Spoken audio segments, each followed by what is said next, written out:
What's up, JD aliens? Welcome back to another episode of JDL Raw. So I don't even know how I'm gonna edit this video. It could end up being pretty long because I gotta air some thoughts out, man. Over the past week and some change, the world has been going crazy over the George Floyd murdering, which is great. And that's what I really want to talk about. I think it is epic and just great. I'm so happy that the world has responded to this. I mean, we got protesters in New Zealand and all over the place, just outside of America, supporting the Black Lives Matter movement, and not the bad Black Lives Matter movement like some people think it is, but you know, the real one, like the one that it was intended to be, that we do matter. We are human beings just like everybody else. But I want to focus on specifically America, because this is more of an American problem, because the type of racism towards Black people does not exist across the pond. It's just been proven that racism is a cultural thing in America, particularly towards Black people. Other races as well, but in particular, we're talking about Black people here. And the reason why I want to talk about it is because, yes, I am excited that, you know, people of all races in America have actually finally stood up for, you know, for Black people and these killings that have been happening and just mistreatment. But what the hell took you so long? That's what I'm conflicted about. It's like, you know, I'm only 41, so the most, like the latest thing or the earliest thing I can remember is Rodney King, right? That was in the early 90s. Late 80s, I think early 90s or mid, I don't know. It was Rodney King, right? I do remember what happened there, but nobody stood up for that guy. That was in the 90s, but that was documented. But this type of stuff has been going on since the beginning. So, and nothing's changed. It's still the same incident. We have Alton Sterling, we have Philando Castile, man, the names are countless. I can't even remember all the names. Like, there are so many names that have been documented just in the late 2000s, since probably 2012. So many, like, I don't even have enough fingers and toes to count. And that's just since 2012. So we go back beyond Rodney King. And I'm just wondering, where was this support back then, all the way up until now? A couple years back, had a gentleman named Colin Kaepernick. Some of you might know who he is. And there was just this outcry of disrespect towards him because he was disrespecting the flag and the troops. I don't know if you can see this back there, but I got a U.S. Marine Corps flag back there. I spent 4 years of my life defending this country's rights and freedoms in the United States Marine Corps, and I will always be a Marine. And I never once felt disrespected that man was kneeling on the football field as the national anthem was playing, because I knew and understood what he was kneeling for. He was kneeling for me, just in case I happen to get stopped doing a routine traffic stop, my brake lights aren't working or something like that, and some cop just had a bad day and feels like taking it out on me just because of the color of my skin. That's why he was kneeling. He wasn't trying to disrespect me or my service or the flag. Who brought that narrative into it? I don't know how that got started, but that's what a lot of people made it about. And it was nowhere close to that. But that man got hung. And I always say, the guy who goes first, or the person who goes first, always gets slaughtered. Colin Kaepernick, we're going to say he went first. Everybody condemned that man for what he did. Well, I ain't gonna say everybody, but a lot of people condemn that man for what he did. He stood up.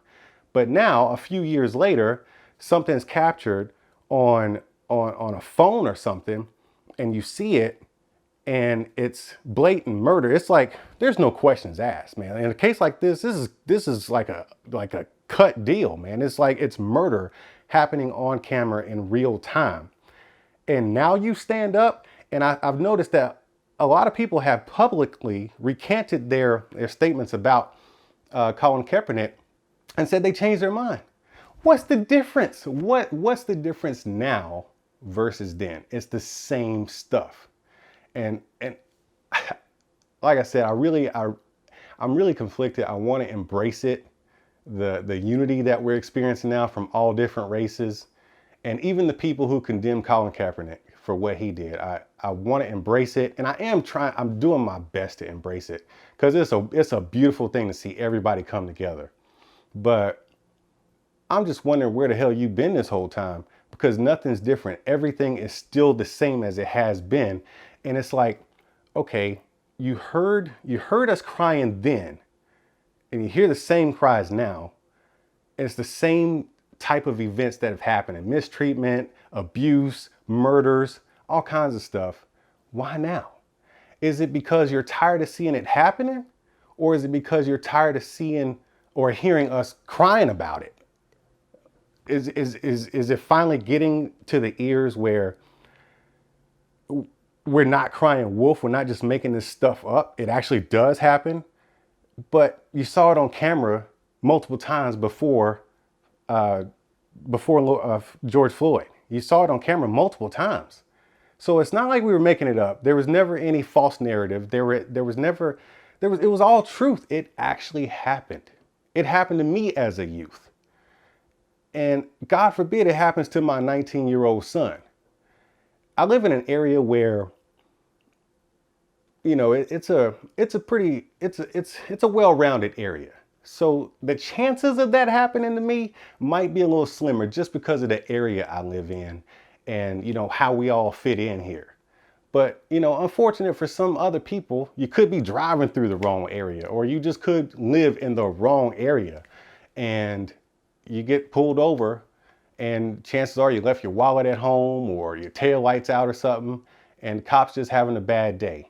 And as a human being, you have the right to be disgruntled, even with a police officer, especially if the police officer is charging you up over some BS. Just because he's having a bad day and has an attitude, that doesn't make you have to be completely submissive. You are a human being. You're entitled to emotions. Yes, you should put your emotions in check, but that doesn't mean you get to be treated any kind of way just because somebody else is having a bad day or doesn't like you. And the difference between you and them is a gun and a badge. It doesn't work like that. We're all human beings, because as soon as that gun and badge comes off, you're the same as me. You have the exact same rights and privileges as me. As a matter of fact, we are all the same. And I'm not sitting here trying to say all police officers are bad, because I really don't think they are. I believe that those are good people, but I believe different types of people choose to become police officers. I believe that people do have a calling to protect and serve. Just as I went into the Marine Corps, I had a bunch of reasons why I went into the Marine Corps. And I did have a calling to protect and serve. But then there's also some people who are just straight up punks who want to bully people. It doesn't even matter what race it is. They just want to bully people because they're just straight up punks. And then there are people with just grievances against certain people, and they choose to do that so they can have a right to do it. So don't get it twisted. I do not believe that all police and law enforcement is bad. I do not. There are tons of great law enforcement people, men and women all over this country. And a lot of them I have met and become friends with. Matter of fact, one of my great friends is a constable. And I have another friend who is a Houston Police Department officer. They are great people. One is black, one is white. But I do believe that there are groups of people inside of those organizations who are terrible. And if you're watching this, or if you know a police officer or any type of law enforcement, you know who they are. When I was in the Marine Corps, we took care of our own. If there was a bad apple in the group, in the squad, or in the platoon, we took care of that fella. We took care of him. Because we knew that one person would spoil everything for the rest of us. We all knew what was wrong and what was right. So law enforcement, you know who those people are. You know if they're in your squad. You know if they're in your unit. Why don't you weed them out? Why do we have to wait until a guy like George Floyd gets murdered on the street in broad daylight in front of camera on live TV before outcry happens? Before somebody does something about it? You knew who that guy was. You know who's in your unit. You know who you're hanging out with. You know who you share a uniform with. Why don't you weed them out? Why do we have to have protest? And I know I'm probably going to run in circles here, but I want to get on protest right now. People are protesting, and they should be, rightfully so. I I'm not a protester. You won't find me on the streets protesting with a sign and screaming at the top of my lungs. I applaud those people who do it. I am the guy who feels like it is a chess game. If you want law enforcement to change, then you have to change the policies. And the only way to change the policy is by voting in the local elections. So that's my method of doing it. I'm the silent changer, I guess you would say. So I do applaud the people that are protesting. And all those people, I see what narrative it's conflicting what you watch in the news, where you'll see some protesters portrayed to be thugs, as some people in a high office would claim them to be. They claim they're thugs, and that is put in some media. And then you got some media that is saying, okay, these are actual protesters. There are some bad apples. Now, every group of people has bad apples in it, even the protesters, okay? But then you got the social media, the people like me and you who are recording it with their phones. And what I'm seeing from the people like me and you recording it with their phones, is that these people are actually protesting. I've seen protesters defending a Target from being looted by some jackass who just felt like stealing some stuff. I've seen protesters, black protesters, protecting a white police officer from being, I don't know what they were protecting him from. I don't think anybody was trying to attack him, but they were actually protecting and barricading this guy because he got separated from the rest of his unit. Those are great people out there who are protesting for a real cause. They're not out there trying to just burn the world, as some people would have you believe. I think it's just crazy to believe that. Denzel Washington said it, man. If you don't watch the news, you're uninformed. And if you watch the news, you're misinformed. So what do we believe? Well, I'm really starting to believe the people that are out there on the streets. I'd rather get my news from Facebook now. And I hate Facebook. Everybody that knows me personally knows I can't stand Facebook. For the simple fact that a lot of you people out there probably watching this right now went in on Colin Kaepernick. That's when it started. It was Colin Kaepernick, and it was the Trump election that really destroyed Facebook for me, because I got to see the real hearts of a lot of you people out there who you just spew garbage out of your mouths without even really thinking about what the other side is going through, the empathy that should have been there. And now you want to display it. I'm glad you're here, but where the hell have you been is my real question. I'm really glad you're here, but you have to answer that question. Stay here, ride. This is not something that's just gonna, this is not just a one-time event. This has been going on for years, multitudes of years, and it will continue, because change is not gonna happen today or tomorrow. It's an ongoing process. So I hope now that you've arrived, you continue to stay, and not just, for a good Facebook post, or for a Twitter post or something. I hope you continue to stay and stop spewing the garbage. Keep presenting that empathy that you're putting out there right now for this, because it hasn't been there. This is the first time I've seen it as a country. 50 states, all 50 states have had demonstrations over the last 6 or 7 days. I think that's beautiful. All people of different races and colors and creeds have come together throughout the whole world to defend the Black American male, and women as well. But it's mostly triggered towards the Black American male. It's been going on since the dawn of time. And now everybody comes together. And it's just the most conflicting thing I've had in my head and my heart this whole time this has been going on. I expected it to be just like all the other incidences where a young Black man was killed unjustly, and there's outcry from the Black community, and other people are saying yada yada yada. It wasn't like that this time, and I'm wondering what's different. George Floyd was not special. My prayers and thoughts and condolences go to his family, and I really do hope they get justice. But George Floyd was no different than Trayvon Martin. He was no different than Rodney King. He was no different than Philando Castile. He was no different than Eric Gardner.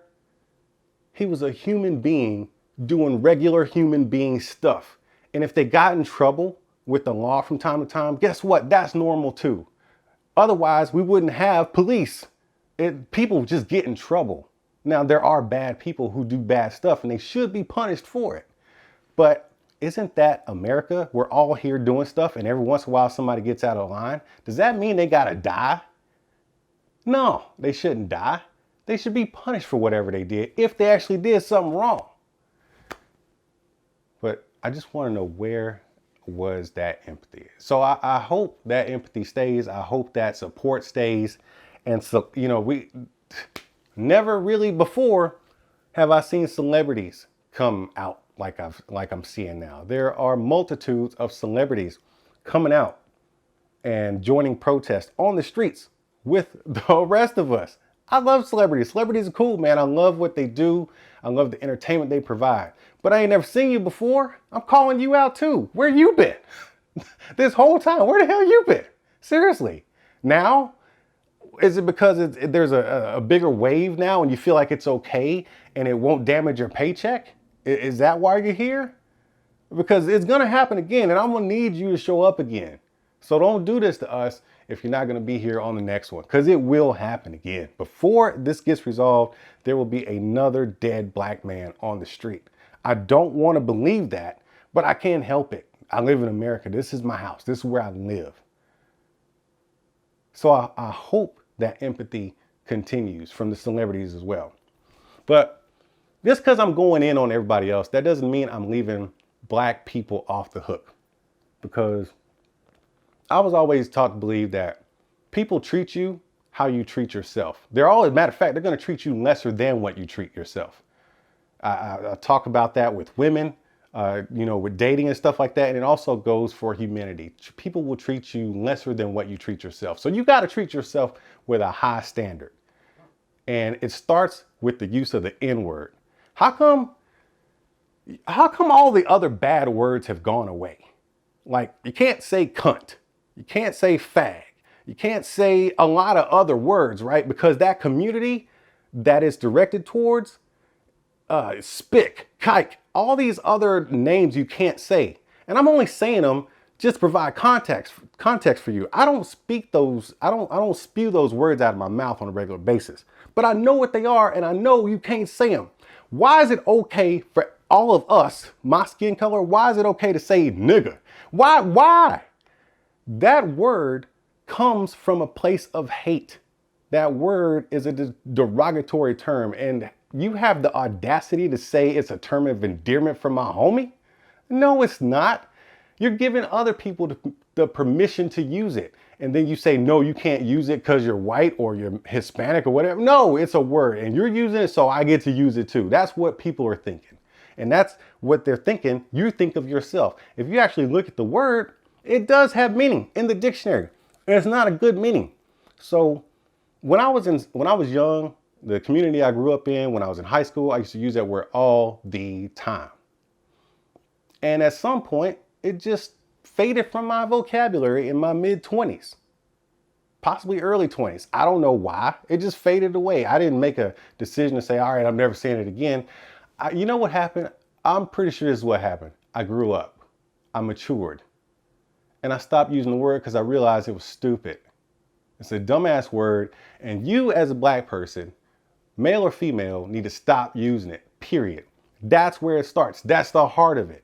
If you want to get rid of all the stuff from back in the day that you didn't like, slavery, segregation, mistreatment, all this stuff, that's where it started. Why are you bringing something from the past that's negative? Why are you carrying it into your future? Get rid of all of it. You don't get to pick and choose what you want. No, get rid of all of it, including that repulsive word. It is repulsive. Every time you hear it, you should get angry. And I don't care what color the face was that it came out of. You should be repulsed by that word, because that word is founded in hatred towards you as a black person. And for you to say that word to another man or another woman of color, it's despicable. You should feel terrible about it. You should be ashamed of yourself for still using that word. I hear it in rap music. I hear it sometimes on the streets. It makes me uncomfortable, even when I hear black people say it, just because it's not in my vocabulary. Get rid of the word. Stop using it today. Make a conscious effort to find something else to say. And when you find something else to say, I'm speaking to black people again. When you find something else to say, don't say king. You know, I always hear, you know, black men and women are kings and queens. No, we're not. Let's just be honest. African American males and women of today did not come from Africa. We have no home. We have no culture. The culture is what we're making today. So to claim, Africans don't claim us. If you know any African, Nigerian, what? My stepfather was Nigerian. He was married to an American woman, and he's my stepfather, so I'm not his real kid. Lovely man, and I actually call him my father. But without a shadow of doubt, I would believe that he doesn't claim black people because they look down on us as black people. We're not kings and queens. They're kings and queens over there. Our ancestors who got drug over here on a boat might have been kings and queens back in those days. But you and I, we're not kings and queens. You know what we are? We're regular ass people, just like the regular ass white people, the regular ass Hispanic people, the Arab, the whoever. Everybody is regular. No one man or woman is over another. We are not kings and queens. We are people. And to suggest that black men and women are kings and queens says that we think we're better than white people or Hispanic people. No, we're all people. We're all part of the human race. We all, if you cut me, I'm going to bleed red. And so is the next person, no matter what color that skin is on the outside.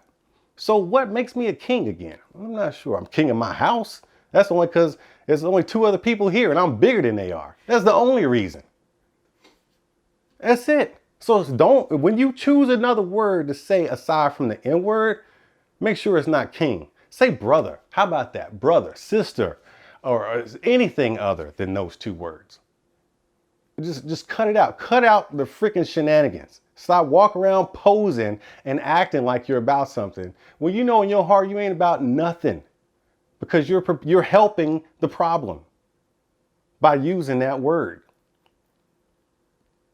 I hear comedians use it all the time. There's comedians that use it every other line. It's a cadence that they use. Why are they still using the word? That word should be, it's just be gone, just like the rest of them. Because I'm not a nigger. I'm a very intelligent black human being. And I'm proud of it. I love it. Wouldn't change nothing about it. I hope you're getting that.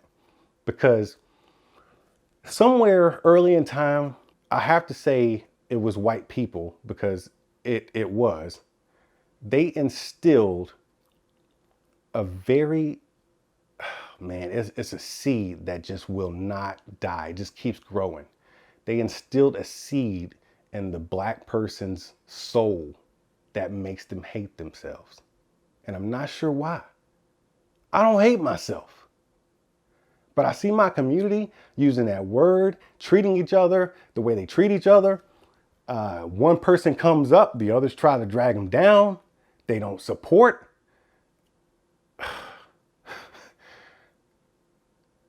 Why? How did over 400 years ago someone plant a seed in the souls of an entire race of people that makes them hate themselves? And how did it get to the point to where it's okay to recycle it? It's not okay. So stop.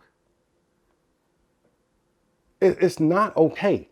Get rid of the word. Stop treating each other bad. Treat yourself to a high standard. And other people, other races will start respecting us more. Do you understand what the image is of a black man across the pond? It's what the media has projected, not what we've actually done, but it's what the media has projected. And a lot of people co-sign what the media says just by everyday life. But you don't get it. You want to blame the media. You want to blame somebody else. Yes, they needed to be accountable for their own actions, but you need to be accountable for yours too as a black human being. This is not a us against them. This is not black people against police officers. This is not black people against white people. It's not black people against the world. It's not an us against them in that sense, but it is an us against them as far as good people with good hearts against bad people with bad hearts. And that has nothing to do with color. Absolutely nothing. So to everybody watching this, if you feel triggered or charged up or singled out, good. I'm glad I offended you. Because maybe once you click off this video, you'll start thinking about what I said after you stop being all triggered and mad. Because I ain't said nothing but the truth in this video. I got all emotional and damn near cried in front of this camera because this hurts my heart. All you people that are here right now of all races across the world, you know what, across the world, I'm glad y'all are here, man. I really am glad. But this ain't y'all's problem. I'm glad we got the support, but this is not y'all's problem. This is an American problem. So I'm really trying to address Americans here. Stay. Because it ain't going away this week. This is going to go away in the media at some point, but it's not going away in the streets. It's just not. Not anytime real soon. There will be change and we are moving forward, especially with what we got going right now, but we need you to stay. Now that you've shown up to the party finally, we need you to stay. And black people, start treating each other better. And it starts with treating yourself better. And that starts with stop getting rid of the N-word. Start right there. That one small thing that is actually just so huge, stop saying that word. It's been a JDL Raw episode, and I'll see y'all when I see you.